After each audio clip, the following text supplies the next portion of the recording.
네, 이렇게 뵙게 되니까 또 반갑습니다.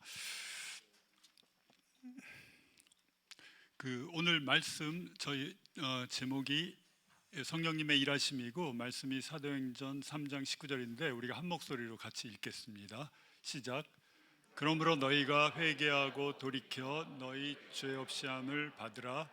이와 같이 하면 새롭게 되는 날이 주 앞으로부터 이를 것이요. 네. 레위기 23장에 보면은 거기 이스라엘이 지켜야 되는 중요한 7절기가 나와요. 그 절기들이 왜 중요하냐 하면 그 절기가 예수님을 보여주고 또 예수님이 하신 일을 나타내고 있고요. 또 앞으로 예수님이 하실 일까지도 그 절기들이 다 보여주고 있어요. 그래서 여러분들 시간이 있다면 레위기 23장 절기들을 이렇게 하나하나 꼼꼼하게 공부해 보면은 그 안에서 너무나 큰 은혜를 발견하게 됩니다. 유월절, 물론 이제 안식일이 나오고요. 그 다음에 유월절과 무교절, 그 다음에 초실절, 그리고 오순절, 이 앞에 네 절기는 예수님의 초림에 관해서 이제 분명히 보여주고 있고 말씀하고 계세요.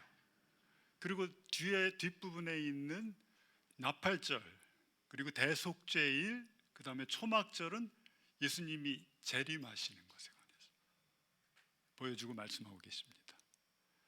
우리가 지난번에 유월절과 부활절 이렇게 지났습니다.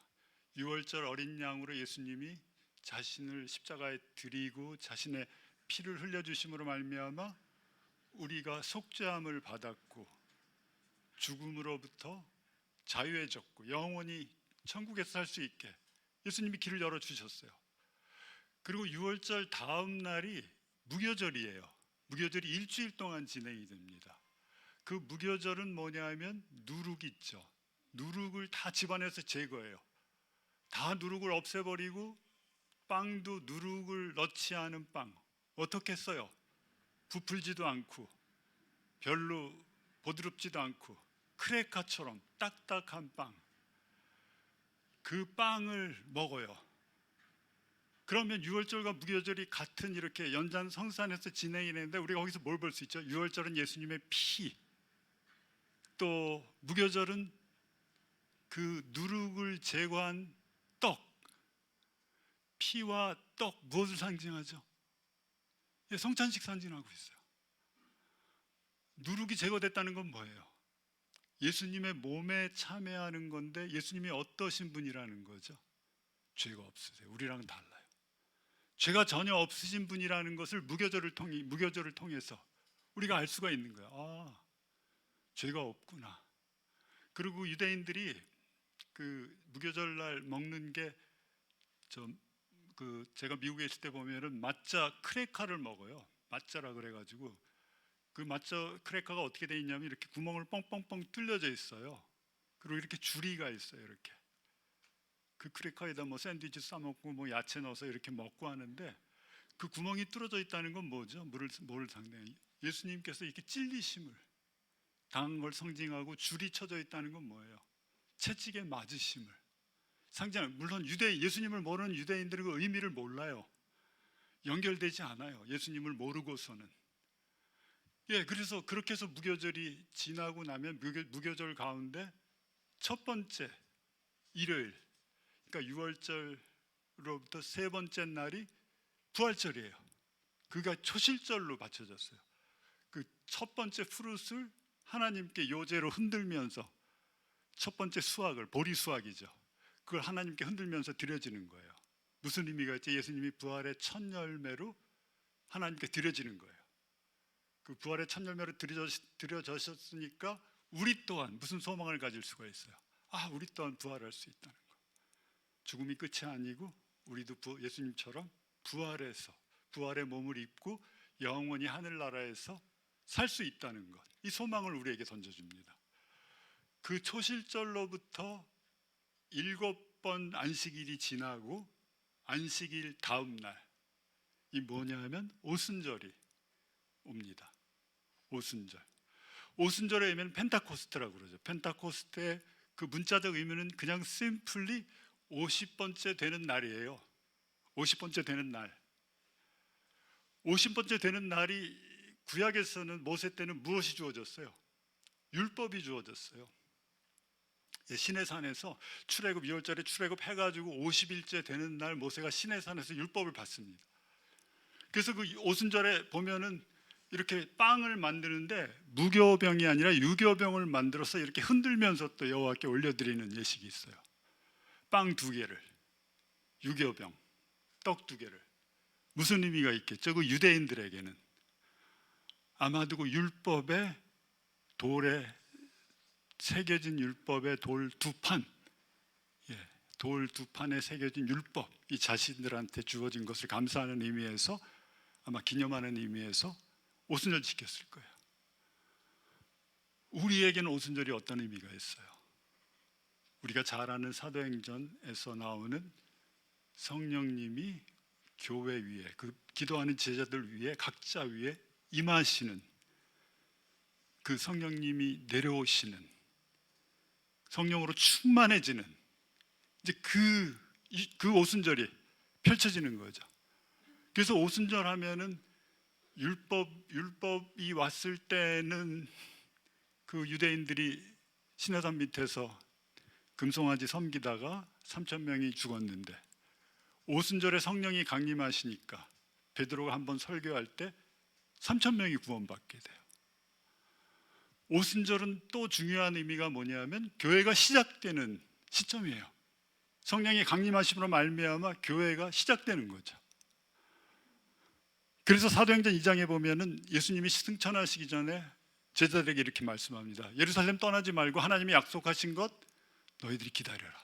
그 약속하신 것 주실 때까지 떠나지 말고 기다려라. 그래서 제자들이 기도했어요. 마가의 다락방 2층에 모여가지고 열심히 10일 동안 기도하는데, 그 오순절 위에, 오순절이 이름에 제자들 위에 성령님이 강림하시는 게 사도행전 2장에 나타납니다. 강한 바람으로 온 집안이 막 가득 차고, 바람이 뭐예요? 하나님의 숨결, 하나님의 호흡, 바람, 루악, 그래서 다 성령님 의미예요. 바람이 막 온 사방에 집안에 가득 차고 불이 갈라지는 혀처럼 각 사람 머리 위로 임하는 것을 볼 수가 있어요. 그렇게 임하고 나니까 거기서 기도하던 사람들이 갑자기 방언이 터지면서 다른 나라 말로 막 기도하는 거예요. 그 갈릴리 사람들이 모여 있는데 갑자기 막 사방에 있는 다른 랭귀지로서 기도가 시작되는 거예요. 그때 오순절날 여러 군데에서 많은 사람들이 예루살렘에 모여 있는데, 그 나라에서 온 사람들이 그들이 기도하는 것을 듣고 너무나 기이 여기는 거예요. 이 촌 사람들이 어떻게 우리나라 말로 기도하지? 하나님을 찬미하는 것을, 찬송하는 것을 듣게 됩니다. 어떤 사람들 술 취했다고 그래요. 술 취해서 지금 해롱해롱 하는 거라고 얘기해요. 그때 베드로가 일어나서 뭐라고 그래요? 아니다, 절대 술 취한 게 아니라 하나님께서 요엘서 2장을 통해서 우리에게 약속하신, 우리에게 말씀하신 만민에게 성령을 부어줄 것이다라는 것이 지금 이 순간에 이 자리에서 일어나고 있는 것이다 라고 얘기하면서 그들에게 설교합니다. 그 설교를 듣고 3,000명 구원받죠. 그리고 교회가 시작이 됩니다.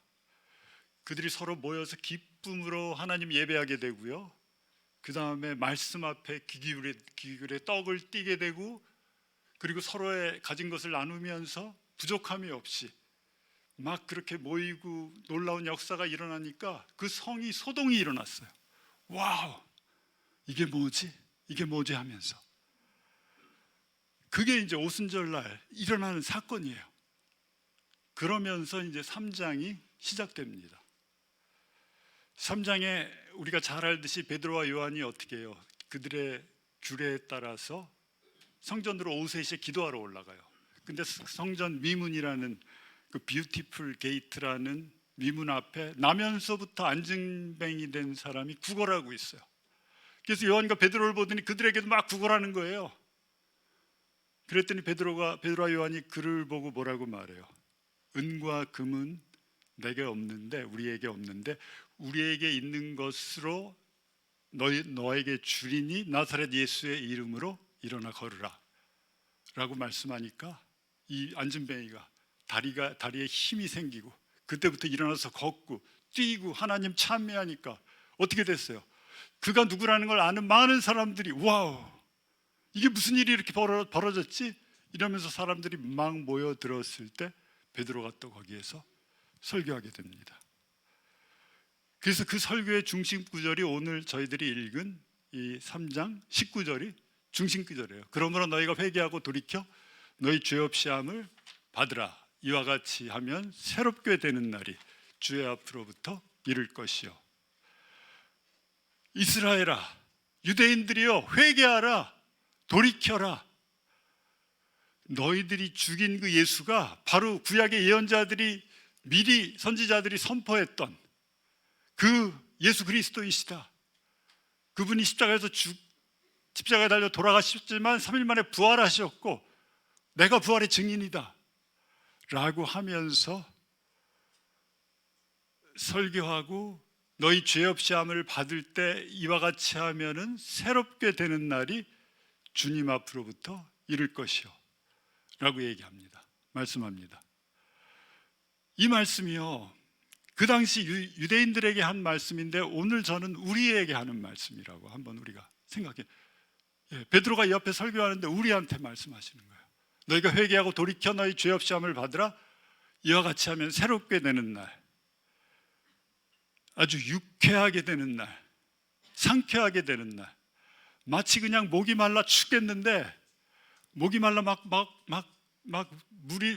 목이 말라서 힘든데 그때 누가 옆에 와서 칠성사이다 캔을 이렇게 탁 땄을 때 스파클링 막 탄산수가 팍팍팍팍 튀면서 그 시원한 것을 마시게 되리라. 그렇게 되는 날이 오리라. 주님 앞으로부터 우리에게 올 것이다 라고, 우리한테도 말씀한다라고 그렇게 생각해 보세요. 내가 새롭게 변하겠네, 새롭게 시작하게 된다. 요즘 며칠 동안 또 미세먼지 많았잖아요. 미세먼지 끼면 어때요? 완전히 뿌얘지고 뭐 눈앞도 침침하지만 목까지 침침해져요.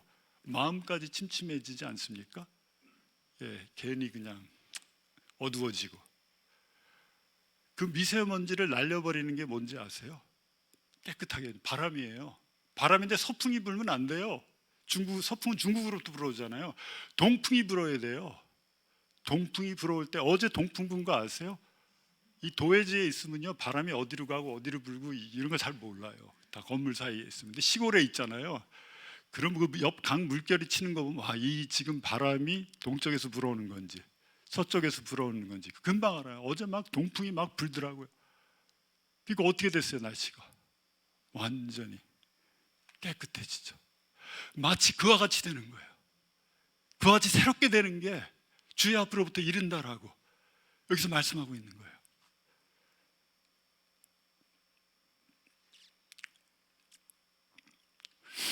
근데 이제 우리가 이런 생각하게 돼요. 목사님, 저도 그 사도행전 읽으면서 거기 나오는 성령님의 놀라운 역사들, 그 다음에 기적들, 그렇게 교회가 시작되고 몇천 명씩 구원받는 것, 이런 거 다 읽고 내 마음속에 믿고 있지만 내 상태는 지금 메말라 있고 지쳐 있는데요,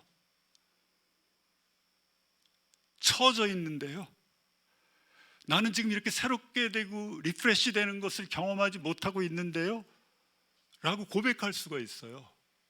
이런 놀라운 역사가 일어나는 것을 성경 말씀을 통해서 읽고 믿고 보고 내가 확신하고 있지만 지금의 내 상태는 그거랑 전혀 상관이 없는데요, 힘든데요 이렇게 라고 고백할 수가 있어요.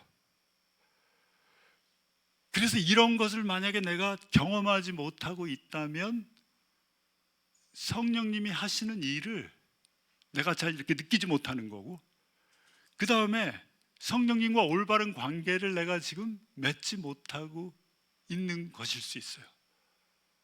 내가 이렇게 청량해지지 않는다면, 유쾌해지지 않는다면, 미세먼지가 싹 가시는 것처럼 내 마음의 심령이 그렇게 아주 클리어하게 2.0 비율로 깨끗해지지 않는다면 왜냐하면 그것이 성령님이 하시는 일이기 때문이에요. 성령님이 그렇게 우리를 만들어 주시는 건데, 내가 그렇지 않다는 건 뭐냐면 성령님께 좀 둔감한다든지 아니면 성령님과의 올바른 관계를 내가 맺지 못하고 누리지 못하고 있다는 것을 보여주는 거죠. 여러분 어떠세요? 예. 그래서 요한복음 7장 37절 38절에 이렇게 말씀하고 있습니다. 명절 끝날 곧 큰 날에, 이게 초막절이에요. 이 명절이 초막절날 예수께서 마지막 날 외쳐서 이르십니다. 누구든지 목마르거든 내게로 와서 마시라. 나를 믿는 자는 성경에 이른같이 그 배에서 생수의 강이 흘러나오리라 하시니 이는 그를 믿는 자들이 받을 성령을 가리켜 말씀하신 것이라. 예수께서 아직 영광을 받지 않으셨으므로 성령이 아직 그들에게 계시지 아니하시더라. 아직 십자가에서 예수님이 우리의 죄를 다 사해 주시지 않았기 때문에 아직도 그들에게는 성령이 계시지 아니하는 거죠. 그렇지만 예수님 외치시고 계세요. 뭐라고 외치세요? 목마르거든 목마른 사람 누구든지 내게 와서 마시라. 나를 믿는 자들에게는 성령이 이런 그 생수의 강, 그게 뭐예요? 받을 성령님을 가리킨다라고 말씀해요. 예, 예수님이 우리한테 성령을 주시겠다는 거예요. 예수님께 나오면, 그러면 그 성령님을 믿음으로 받고 취하게 되면 어떻게 되는 거예요? 그 다음부터 막 내 속에서 그 성령님이 끊임없이 막 샘솟는, 그냥 엄청난 샘솟는 샘처럼 막 계속해서 오버플로우, 솟아나고 오버플로우하고 넘치고 흘러가서 강을 이루게 된다는 말씀을 하시고 계신 것이죠. 정말로 예수님이 나한테 성령님 부어줄 때 감당 못 하잖아요. 예, 너무너무 기쁘잖아요. 정말 충만해지잖아요. 그러면서 나를 통해서, 나같이 부족한 사람을 통해서, 나같이 별볼 일 없는 사람을 통해서 성령님이 여러 가지 모습으로 주위의 사람들에게 나타나세요. 예, 내가 아니라 성령님이 나타나시는 거예요. 나를 통해서. 그렇게 성령님이 내 안에 부어질 때. 예, 그래서 한번 생각해 보세요. 나는 지금 얼마나 목마른가? 나는 지금 어떤가, 내 상태를, 나는 성령님과의 관계를 어떻게 누리고 있는가를 한번 이렇게 고민해 보시는 게 좋을 것 같아요. 그리고 이제 그 고민을 가지고 주님께 나아가시면, 믿음으로 나아가시면, 주님 저 목마른데요, 저 지금 굉장히 지쳐 있는데요, 이런 놀라운 역사 경험하지 못했는데요, 그 옛날에 경험했었는데 지금은 완전히 드라이, 메말랐는데요 제가, 라고 주님께 나아갈 때 다시 한번 주님께 성령 부어주신 역사가 일어나게 될 줄로 믿습니다. 그래서 성경에서 그 물은요 말씀을 상징하고 성령님 상징해요. 그 요엘서의 2장에 보면은 이렇게 말씀하고 계세요. 이른 비와 늦은 비를 골고루 나눠주겠다라고 말씀하세요. 이른 비와 늦은 비. 그래서 너희들이 소출이 풍성하게 해주겠다. 너희 곳간이 아주 풍성하게 차고 넘치도록 해주겠다라고 하나님께서 이스라엘에게 말씀하시는 것을 볼 수가 있어요. 이른 비는 봄비예요. 늦은 비는 가을비예요. 그러니까 촉촉이 적셔서 소출이 많게 해주겠다라는 얘기예요. 이걸 영적으로 보면 뭐죠? 이른 비가 뭐죠? 우리가 처음 예수님 만날 때 우리 안에 오시는 성령님, 예, 그 성령님 주시겠다는 얘기고, 늦은 비는 뭐예요? 그 다음에 우리 위에 성령님을 아주 부어주시겠다는 얘기예요. 그래서 어떻게 했기 때문에 우리가 영적으로 풍성한 삶을 누리게끔 골고루 때를 맞춰서 하나님께서 우리에게 부어주시겠다라고 요엘서 2장에 보면은 이렇게 말씀하고 있습니다.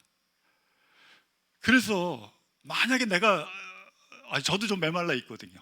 여러분도 메말라 있다고 생각하시면 하나님이 오늘 말씀을 통해서 어떻게 내 심령을 새롭게 해주실지, 어떻게 하면 유쾌하게 다시 해주실지 우리가 한번 이렇게 하나하나 이렇게 짚어보자고요. 그 성령님이 우리에게 일하신 데는 세 가지 방법, 세 가지 위치상으로 세 가지로서 일하세요. 예, 성령님이 이렇게 일하시는 거 보면은, 그래서 요한복음 4장 17절에 보면은 한번 우리 같이 읽어요. 시작. 그는 진리의 영이시라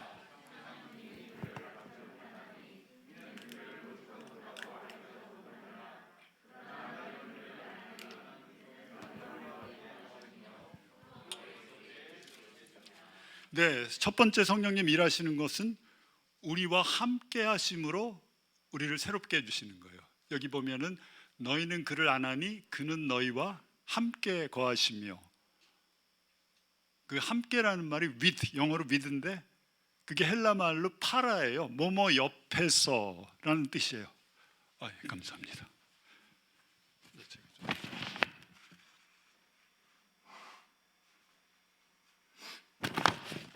그 파라가 뭐뭐 옆에서, 그러니까 성령님이 너희 옆에서 너희와 함께 거하신다는 게 이제 성령님이 우리와의 관계를 맺고 일하실 때 첫 번째.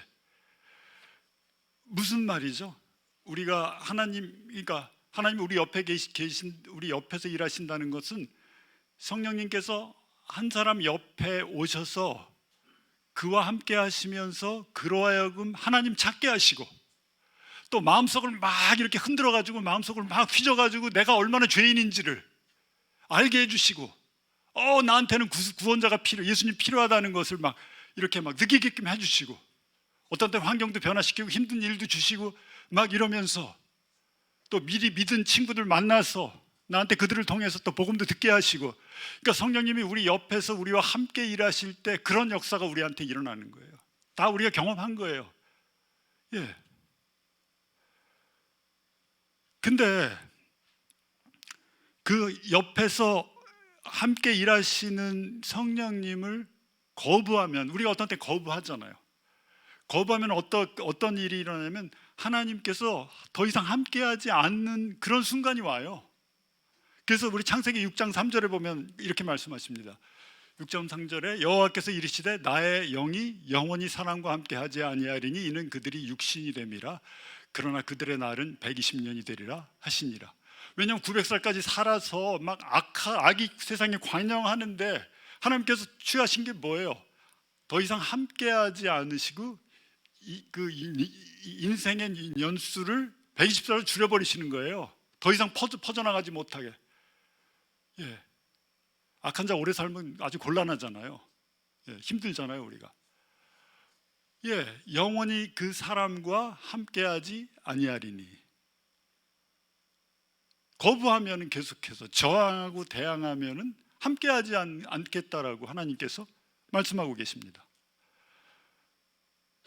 그래서 우리가 성령님이 내 옆에서 역사하는데도 불구하고 막 아니야, 내 생각이 그래도 더 옳아, 말씀보다는 나는 내 생각이 더 옳은 것 같아.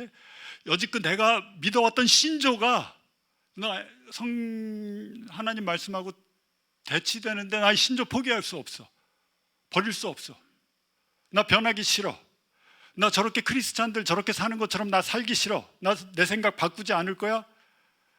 아무리 생각해봐도 말씀이 사실인 것 같지가 않고 이스라엘의 신화 같아. 뭐 이렇게 계속해서 리지스트하게 되면, 계속해서 저항하게 되면, 성령 옆에 계신 성령님한테 계속해서 대항하게 되면 얼마나 웃긴지 아세요? 그게 모기 한 마리가요, 우리 앞에서 맹맹 나르면서 우리한테 얘기하는 거예요. 당신 생각보다 내 생각이 옳아. 뭐 이렇게 하면 얼마나 웃기겠어요, 그게. 뭐 강아지가 그래도 좀 이해가 가는데, 이건요, 하나님은 모기하고 우리 사람 차이가 아니에요. 절대적으로 우리랑 다르신 분이고 아주 완전하신 분이고 그냥 모든 걸 아시는 분이고 무에서 유를 이렇게 온 우주를 창조하신 그런 전지전능한 분이세요. 그분이 와서 나한테 얘기하는데 내가 그 앞에서 내 생각은 달라요, 난 그렇게 생각하지 않아요 라고 얘기하는 모습이 어떻겠어요? 그렇게 해서 계속 저항하면 어떻게 하신다는 얘기예요? 그분 옆에 있지 않겠다는 얘기예요, 더 이상. 그러면 성령님께서 그 사람 옆에 있지 않는다면 그 사람은 결코 구원받을 수가 없는 거예요. 그게 성령님 저항하고 옆에서 일하시는 성령님 대항한 사람의 인생의 마지막은 영원한 지옥의 시작일 거예요. 무시무시해요. 하나님도 어쩔 수 없어요.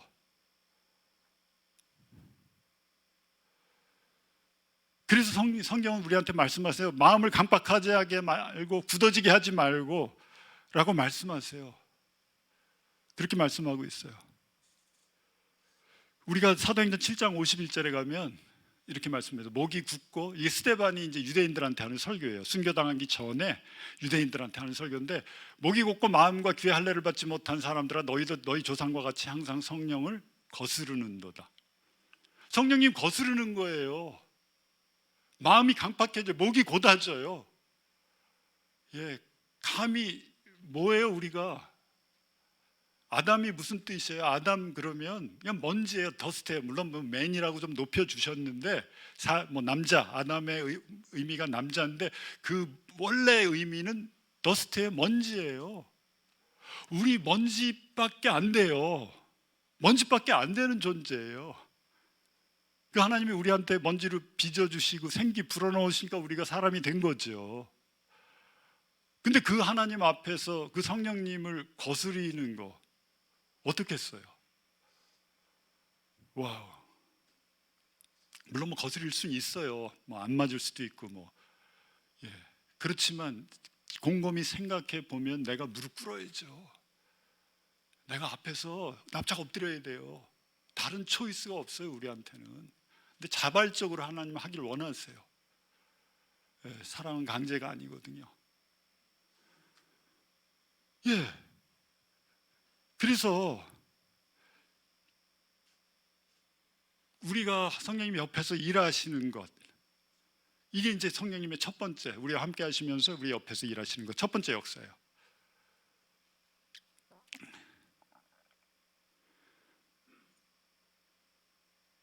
그래서 성령님이 함께 하시며 내 옆에서 일하실 때 우리가 겸손하게 그 성령님의 일하시고 말씀하시는 것을 내 마음속에 받아들이면 생수의 강이 이제 그 다음 스텝으로 넘어가요. 성령님이 우리 안으로 들어오셔서 우리 안에서 일하시게 돼요. 그래서 요한복음 14장에 보면은 이렇게 말씀합니다. 그는 진리의 영이시라 세상은 능히 그를 받지 못하나니 이는 그를 보지도 못하고 알지도 못함이라. 그러나 너희는 그를 아나니 그는 너희와 함께 거하시며, 첫 번째 함께 거하시며 두 번째는 너희 속에 계시겠음이니라. 성령님이 와서 나한테 말씀하시는 것을 내가 받아들이고 믿음으로 취하게 되면 성령님이 내 안에 오시게 돼요. 내가 성령님, 예수님 영접하게 돼요. 하나님의 영을 내 안에 모시게 돼요. 내 주인으로, 내 구원자로 내 마음에 모시게 돼요. 그럼 내 안에 이제 거하시는 거예요. 이때까지 제자들은 아직도 성령님이 안에 있지는 않았어요. 왜냐하면 여기서 너희와 함께 거하시며 또 너희 속에 계시겠음이라 할 때 속에 계시겠다는 게 미래 시제예요. 예수님이 앞으로 너희 속에 계실 것이다 라고 말씀하고 있어요. 그러면 언제 제자들이 구원받게, 성령님이 안에 오시게 되냐 하면요, 요한복음 20장에 가면은 이렇게 이 사건을 아시면, 부활하신 예수님이 제자들 앞에 나타나셔서 말씀하십니다. 예수께서 또 이르시되 너에게 평강이 있을지어다 아버지께서 나를 보내신 것 같이 나도 너희를 보내노라, 이 말씀을 하시고 그를 향하여 숨을 내쉬며 이르시되 성령을 받으라. 뭐죠? 우리 창세기 때 우리 인간 만드시고 숨 내쉬면서 생명으로, 살아있는 영으로 하나님이 만들어 주셨듯이 요한복음 20장에 이제 부활하셨으니까 뭐가 완성이 된 거예요? 모든 속죄의 역사가 완성이 된 거예요. 이제 성령님이 우리 안에 거하실 수가 있는 거예요. 믿는 자들에게는. 그래서 부활하신 후에 제자들한테 나타나셔서 또다시 숨을 이렇게 불어넣으시죠. 무슨 의미죠? 다시 한번 새롭게 해주시는 거고 재창조 시켜주시는 거예요. 성령으로 말미암아 우리가 새롭게 창조되는 거예요. 이 우리 안에 거하시는 성령님 오셔서 하는 첫 번째 일이 뭐예요? 우리를 인치시는 거예요. 이제 절대로 나가지도 않고 절대로 뺏기지도 않고, 하도 많이 하나님이 당하셔가지고 옆에서 역사하시니까 아주 하도 많이 당하셔서 이제 우리 안으로 쑥 들어오셨어요. 아담한테부터 당하셨어요. 아담하고 하와한테부터 당하셨고 계속 당하시고 계세요. 이제 너희들 안 뺏기겠다, 내가 너희 안에 거하겠다 하시면 쑥 들어오셔서 인쳐주셔요. 뭘로? 우리의 정체성을 바꿔주세요. 하나님의 아들과 딸로 바꿔주세요. 얼마나 놀라워요. 먼지 같은 존재가 먼지밖에 안 되는데 내가 하나님의 아들이 되는 거예요. 그래서 우리가 영원히 천국에 가서 살 수 있는 거예요. 그 관계가 있으니까 완전히 우리 소유하게 돼요. 예수님 영접할 때 우리 같은 죄인이 의롭다 칭함을 받게 되고, 또 계속해서 성령님이 내 안에 내주하시면서 거하시면서 우리를 새롭게 해주세요. 계속해서 성화시켜 주세요. 성화시키는데 어떤 모양으로? 예수님처럼 변화시켜 주시는 거예요. 왜 그렇게 변화시켜 주시겠어요? 우리가 앞으로 영원히 죽고 나서 영원히 하늘나라 가서 살 수 있는 그런 존재로, 여긴 지나가는 인생이니까 그런 존재로 우리를 이렇게 만들어, 내 안에 계시면서 만들어 가고 계신다는 얘기예요. 그런데요, 우리 속에 거하시는 성령님을 이렇게 대적하는 게 우리가 있죠. 또 그걸 이제 에베소 4장 30절에 보면 이렇게 말씀하십니다. 하나님의 성령을 근심하게 하지 말라. 그 안에서 너희가 구원의 날까지 인치심을 받았느니라. 첫 번째는 뭐야? 성령님이 옆에서 일하실 때 하나님의 성령을 거슬렀잖아요. 대적했어요. 대항했어요. 근데 내 안에 오신 성령님은 어떻게 해요? 근심하게 만들지 말라 그래요. 근심한다는 게 뭐예요? 좀 슬퍼한다는 얘기예요. 마음이 무거운 거예요. 나 때문에. 내가 어떻게 할 때 내가 내 마음대로 생각하고 나가서 또 죄 짓고 거짓말하고 막 세상 것들 쫓아가고 비방하고 헐뜯고 분노 표출하고 싸우고 또 숨겨진 죄 계속해서 짓고 있고, 이렇게 할 때 내 안에 성령님이 거하시면은 그분은 능력이고 막강한 파워지만, 힘이지만 그분 또한 인격자시잖아요. 감정이 있으세요. 성령님이 우리랑 이렇게 교통하시는 분이기 때문에 우리가 그러면 이제 떠날 수도 없잖아요. 자기가 옛날 같으면 팍 차고 떠났는데 이제 떠날 수도 없으니까 뭐 하세요? 슬퍼하세요. 근심하세요. 내가 죄질 때. 그래서 그렇게 성령님 엄청나게 근심시킨 사람, 구약에서 대표적인 인물이 누구냐면 다윗이에요. 우리가 너무 잘 알죠. 다윗 어떻게 했어요? 어느 정도 왕국이 이렇게 안정이 되고 또 계속해서 전쟁이 있는데 자기가 전쟁에 선봉으로 나가지 않고 어떻게 했어요? 왕궁에 유유자적하게 한적하게 이렇게 거닐면서 아래를 내려다 보니까 웬 목욕하고 있는 여인 바세바를 발견해요. 그 여인 불러다가 어떻게 돼요? 간음하게 돼요. 동침하고 간음하게 됩니다. 바세바가 근데 임신까지 하게 돼요. 다윗이 큰일 났어요. 전쟁은 밖에서 계속되고 있는데. 그래서 그 남편 우리아가 전쟁터에 나가 있는데 사람을 보내서 우리아를 불러들여요. 그래서 궁으로 불러들여서 보니까 엄청나게 지금 열심히 싸우고 있고 많이 피곤할 텐데 네 집에 가서 좀 쉬어. 이렇게 해서 은폐하려고 우리아를 집으로 보냈는데 이 충성된 우리아가 집에 가지 않고 왕궁에서 누워요. 그래서 다윗이 굉장히 실망하면서 우리아와 함께 그 편지를 보내서 그 적진에 혼자 우리아를 남겨두고 퇴각하라고 얘기해요. 우리아를 죽이려고. 와, 그러니까 뭐 간음까지 했는데 그게 이렇게 디벨롭돼서 어디까지 가는 거예요? 살인죄까지 저지르는 거예요. 그렇게 엄청난 범죄를 저지르게 되잖아요, 다윗이. 그래서 그걸로 말미암아 성령님 근심시키니까 다윗의 내면은 어떻게 했어요? 그 성령님의 근심으로 말미암아 자기 내면까지도 고통당하고 힘들어지고 어렵게 됩니다. 그 내면의 고백이 시편 38전에 나와 있어요. 우리 함께 읽겠습니다. 시작. 여호와여, 주의 노하심으로 나를 책망하지 마시고 주의 분노하심으로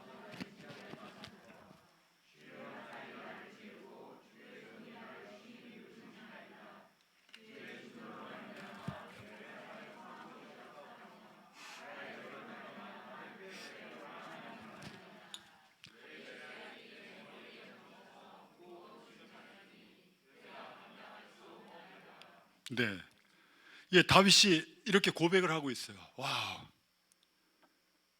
정말 그렇게 범죄한 이후에 수년간을 다윗이 회개하기 전까지, 나단 선지자가 와서 지적해주기 전까지, 대면하기 전까지 이 고통 중에 빠져 있어요. 심령과 육신의 고통까지.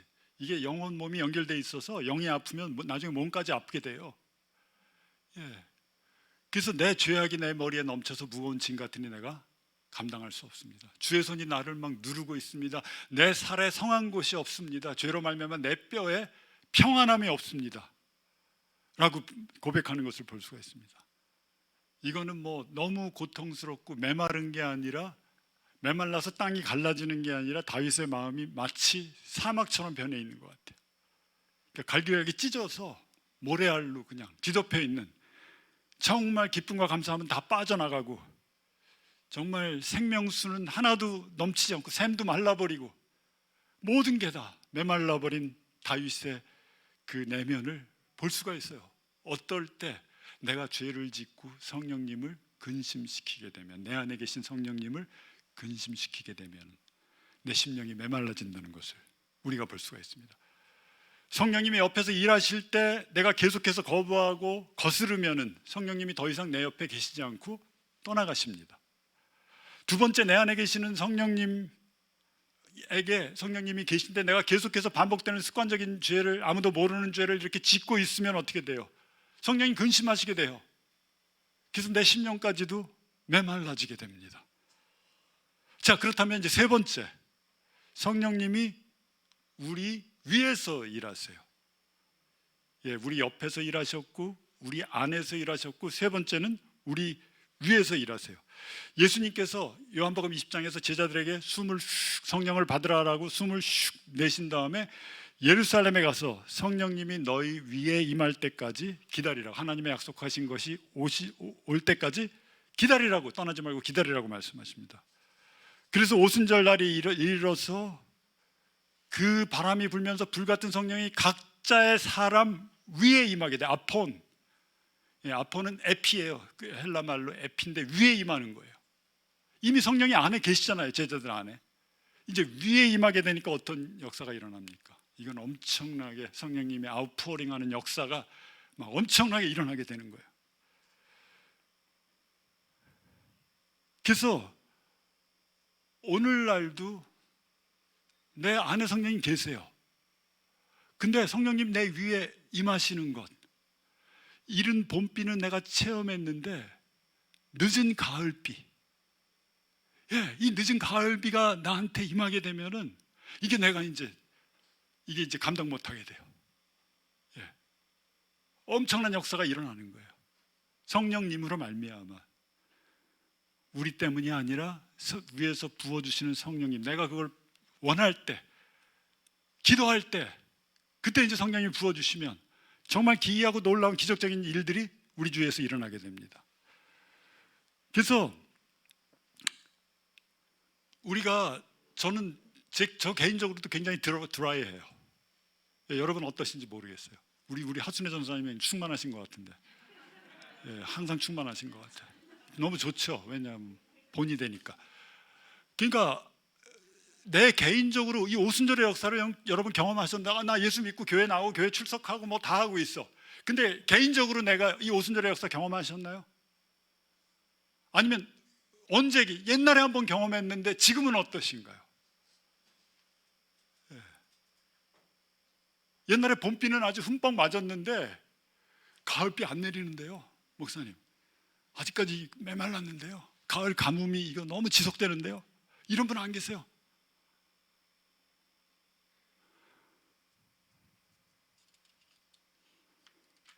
그래서 우리가 참 간구해야 돼요. 이렇게 오순절의 역사를 내가 경험하고 우리 교회가 경험하기를 굉장히 간구해야 돼요. 그렇게 될 때 이제 놀라운 하나님이, 성령님이 하시는 일이 벌어질 거예요. 근데 이제 그렇게 간구하지 않고 계속해서 보내면, 우리 성경에서 데살로니가전서 5장 19절에 이렇게 말씀하십니다. 디모데한테 하는 말인데, 성령을 소멸치 말며 라고 말씀하세요. 예언을 멸시치 말고 범사에 하려 좋은 것을 취하고 악은 어떤 모양이든지 버려라 라고 말씀하세요. 위에서 역사하시는 성령님을 내가 느끼지 못하고 그냥 덤덤하게 내가 여지껏 해왔던 대로 신앙생활하고 루틴하게 주일날 예배드리고 뭐 사람들 만나고 교제하고 이렇게 덤덤하게 하다 보면은 내 위에서 임하는 성령님을 내가 어떻게 하는 거예요? 성령님은 나한테 불을 붙여주시기 원하는데 계속해서 좀 우리 같이 한번 해보자 라고 막 이러시는데, 나는 어떻게 되는 거예요? 그 불을 자꾸 끄는 거예요. 성령님이 붙여주시는 불을 자꾸 꺼버리고 있는 거죠. 성령의 역사, 저는 이런 거 너무 많이, 제가 그랬어요. 저는요, 제가 처음 예수 믿은 데가 말씀만 중요하게 생각하는 교회였어요. 이 성령의 은사나 뭐 성령의 나타나신 매니페스테이션 오브 홀리 스피릿 뭐 이런 건 아주 무시해 버렸어요. 그러니까 말씀만. 그러니까 말씀 공부 엄청나게 했어요.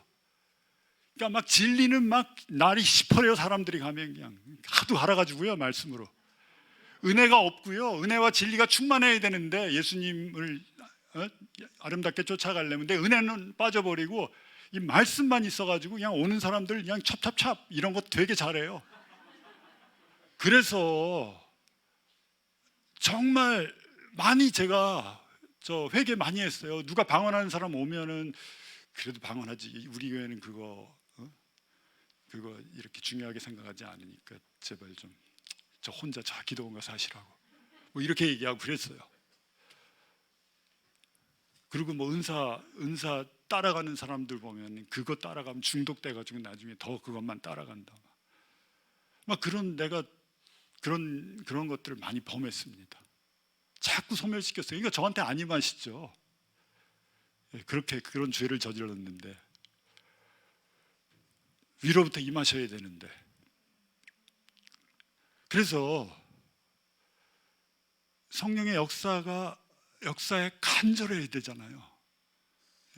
그 D.L. 무디, 그 유명한 시카고의 복음 전도자 구두 수성공에서 그렇게 하나님이 쓰시는 그 무디가 자기가 큰 집회가 있는데 이게 드라이한 거예요. 마음이. 호텔방에 가서 문을 잠그고 3일 동안 금식하면서 기도했어요. 성령님 내 위에 임해 주십시오. 내 위에 임해 주십시오. 성령님 내 위에 임하지 않으면 나 나가서 집회할 수 없습니다. 간절하게 기도했어요. 놀랍게 성령님이 위에 임해 주시고 복음의 메시지를 전하고 많은 사람들 구원받고 하는 역사에 쓰임받을 수 있었죠. 그래서 우리가 성령님한테 민감성이 물론 이렇게 많이 떨어질 수가 있어요. 뭐 잘하고 있는데 내 힘으로도 하고 있고 내가 여지껏 해왔던 걸로도 잘하고 있고 괜찮은데 뭐 라고 자기 힘으로 자기 능력으로 이렇게 하려고 해요. 뭐 처음에는 열심히 성령님 의지했는데 그럼 나중에 그렇게 해서 자기 힘과 능력으로 하다가 어떻게 돼요? 번아웃 되죠. 한계가 딱 오는 거예요. 올 수밖에 없고. 그래서 계속해서 성령님 구해야 돼요. 내 힘으로 하지 말게 해주십시오. 내 지혜로 하지 말게 해주십시오. 성령님 내 위에 임해 주십시오. 성령님 나에게 부어주십시오. 생수의 강이 나한테서 터져나오게끔 해주십시오. 그 성령님을 그렇게 우리가 자꾸 이렇게 민감해지고 둔감해지고 성령님이 오시기 원하는데 계속해서 성령님 소멸시키면은 우리가 어떻게 해야 되는지가 창세기에 가면 노아를 통해서 우리가 볼 수가 있어요. 창세기 8장에 가면 이렇게 말씀합니다. 그는 또 비둘기 한 마리를 내보내서 땅에서 물이 얼마나 빠졌는지 알아보려고 하였다. 노아가 이제 홍수가 완전히 그치고 그 방주가 이렇게 못에 팍 처박혀서 정지한 후에 물이 감해지는데 그 물이 얼마나 감해졌는지 이제 까마귀도 내보내고 뭐 비둘기도 내보내고 하는데 비둘기 내보냈어요. 그러나 땅이 아직도 모두 물속에 잠겨 있으므로 그 비둘기는 발을 붙이고 쉴 만한 곳을 찾지 못하여 그냥 방주로 돌아와서 노아에게 왔다. 노아는 손을 내밀어 그 비둘기를 받아서 자기 있는 방주 안으로 끌어들였다. 방주는 문도 하나고 창문도 하나예요.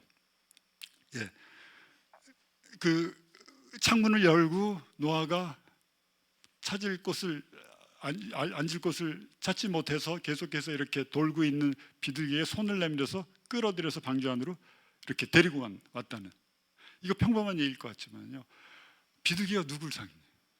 성령님이에요. 성경에서 보면 비둘기는 성령님 상징하고 있어요. 예수님이 침례 받으실 때 뭐 했어요? 성령님 비둘기처럼 임하시고 하늘에서 아버지의 큰 소리가 들렸죠. 성령님이 하버링 하는데 누구에게 앉아요?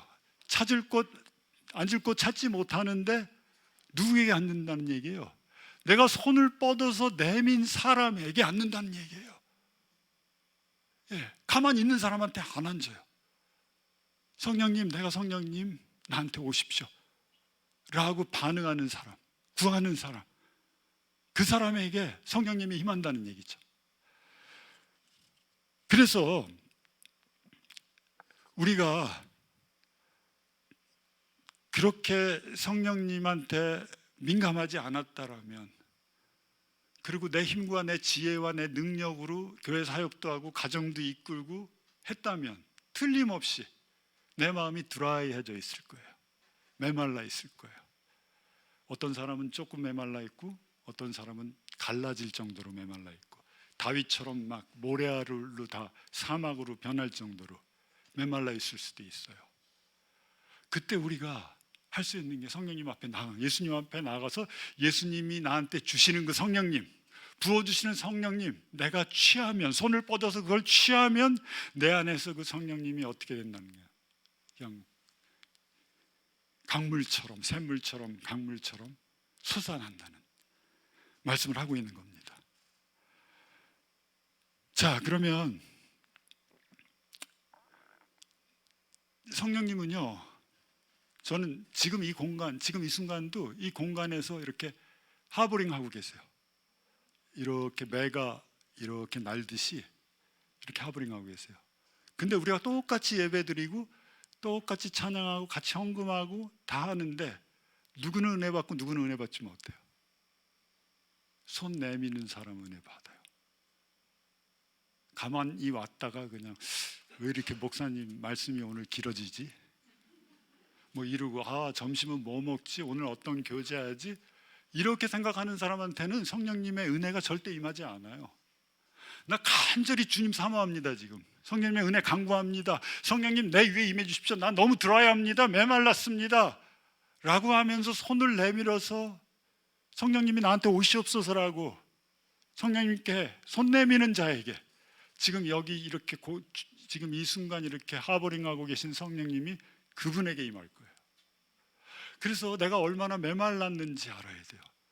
그래서 이런 것을 우리가 첫 번째 우리 옆에서 일하시는 성령님, 우리 안에서 내주하면서 일하시는 성령님, 옆에서 일하시는 성령님 거스르면은 이제 더 이상 계시지 않고 목이 고다지고 마음이 딱딱해지고 구원의 기회도 잃어버릴 수 있고, 내 안에서 내주하시는 성령님, 그 성령님에게 죄를 졌으면 성령이 근심시켜 드렸잖아요. 그리고 거기서 그럼 회복하려고 그러면 내가 어떻게 돼요? 회개해야 돼요. 돌이켜야 돼요. 그래서 분명히 말씀하고 있는 겁니다. 너희가 회개하고 돌이켜 너희 죄 없이 함을 받으라. 이와 같이 하면 새롭게 되는 날이, 유쾌하게 되는 날이 주의 앞으로부터 이를 것이요. 내가 성령님 소멸했으면 어떻게 돼? 위에서 역사하시는데 위에서 자꾸 부어주고 싶은데 내가 거부하고 내가 소멸했어요. I'm okay. 나는 괜찮아요 아직. 난 그렇게 열성적으로 쫓아가지 않아요. 쫓아가고 싶지 않아요. 주님 괜찮습니다 라고 했으면 어떻게 돼요? 회개해야 돼요. 회개하고 돌이켜요. 여기서 회개는 뭐냐면 메타노예요. 제가 오래전에 말씀드렸어요. 메타노예요. 고백하는 거하고 회개하는 거 달라요. 호모로게오는 그냥 고백하는 거고 동의하는 거고, 메타노예는 뭐냐면 완전히 돌이키는 거예요. 예수님께로 돌이키는 거예요. 돌아오는 거예요. 저 너무나 죄송합니다. 너무 잘못됐습니다. 거기서 끝나지 않고 내가 돌아서 예수님께 올 때, 내가 가는 온전한 방향으로, 내가 반대 방향으로 가고 있는데 예수님께로 온전히 방향을 턴해서 돌아올 때 뭐라고 약속하고 계세요? 유쾌하게 되는 날이, 새롭게 되는 날이 주의 앞으로부터 이른다라고 말씀하고 있어요. 여러분 어떠세요? 유쾌하세요? 기쁨으로 충만하세요? 감사로 충만하세요? 저도 지난 1년간 힘들었어요. 좀 마스크 좀 벗게 해달라고, 뭐 코로나 그만두는 것보다 마스크. 옛날엔 제가 미국에 있는 친구들하고 전화하면 미국 친구들 걱정했거든요. 근데 요즘 역전됐어요. 전화하면 우리 걱정해요. 너 백신 언제 맞아? 우리 다 맞았는데. 우리 파이자 지금 첫 번째 다 맞았는데 니네 언제 맞아? 그럼 제가 할 말이 별로 없어져요. 힘들어요. 마스크 끼고 있는 것도 힘들고 모든 게 힘들어요. 신앙생활 지금 교회 나오는 것도 뭐 여러 가지 어렵잖아요. 드라이해져요. 이렇게 될 때 코로나와 마스크와 상관없이 우리가 나갈 수 있는 곳이 있다는 것. 예수님이 누구든지 목마르던 내게로 오라고 말씀하고 계세요. 내게로 와서 마셔라. 값없이 내가 그냥 주겠다. 프리리 주겠다. 내게로 와서 마셔라. 그렇게 마시게 될 때 정말 새롭게 되는 역사, 리프레싱하고 그 다음에 막 쿨링 다운 되는 역사, 그런 역사가 저와 여러분의 인생 가운데 일어날 줄, 오늘 그렇게 하시면 오늘 이 가운데도 성령님이 오셔서 나를 그렇게 새롭게 해주시는 역사가 일어날 줄로 믿습니다. 우리 함께 기도하면서 우리 나가시겠습니다. 한번 내 자신을 한번 이렇게 생각해 보세요. 나는 지금 내가 알 거예요. 어떤 스테이지에 와 있나. 성령님 지금 내 옆에서 역사하시는 분들이 있을 거예요. 여러분 영생의 확신이 있어요? 영생의 확신이 아직 없다면 성령님 옆에 와 아직 성령님 내 안에 오신 거 아니에요. 영생의 확신이 없다면, 천국의 확신이 없다면 아직도 성령님 내 안에 오시면 이게 인쳐져요. 확신을 더해주는 게 성령님이세요.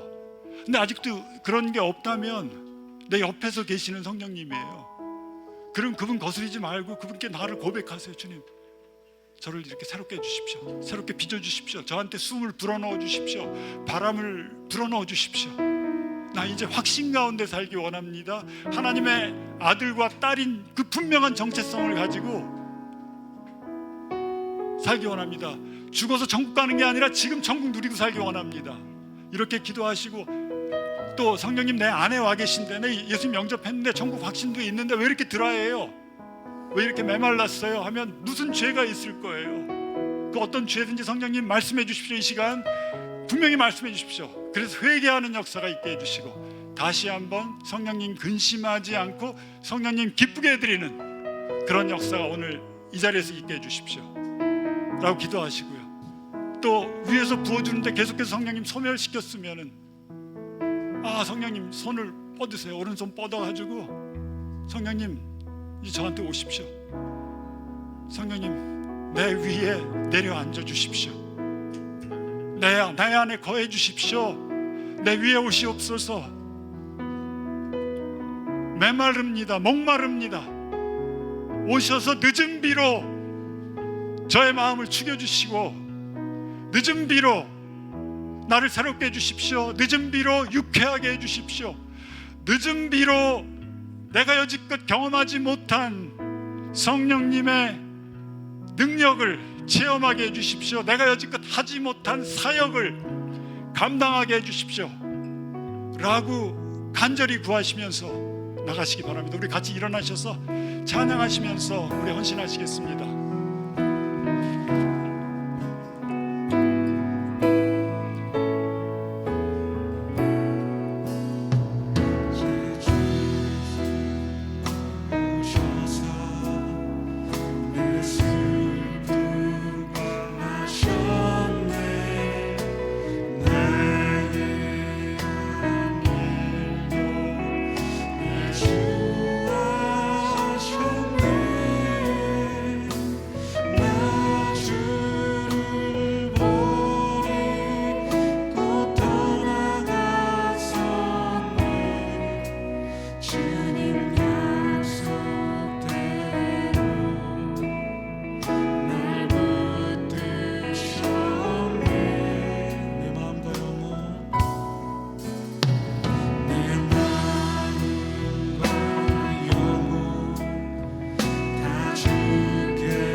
기도하시겠습니다. 아버지 하나님, 이제 회개하고 돌이켜 예수님께로 나아갑니다. 주님, 저 목마릅니다. 메말라 있습니다. 이제 주님께 나아가서 주님이 주는 물을 마시겠습니다. 성령님 부어주십시오. 내 배에서 생수의 강이 넘치는 역사를 경험하게 해주십시오. 오순절날 그 기도하던 제자들에게 임했던 성령님이 위로부터 임하는 역사가 우리 각자 위에와 교회 위에 임하게 해주십시오. 아버지, 이제 예전의 나로 다시 돌아가지 않겠습니다. 주님 안에 거하겠습니다. 성령의 충만한 삶을 살며 내가 받은 이 귀한 생수, 세상에 목말라 죽어가고 있는 사람들에게 나눠주겠습니다. 주님, 새롭게 해주십시오. 제 마음을 유쾌하게 해주십시오. 아주 시원하게 해주십시오. 기쁨이 다시 솟아나는 그런 신앙의 여정이 되게 해주십시오. 감사합니다.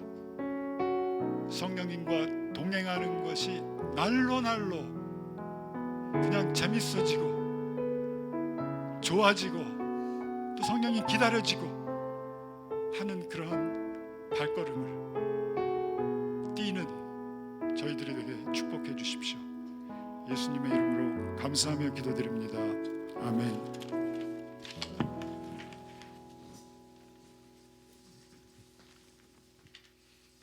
예, 추승원 목사님 감사합니다.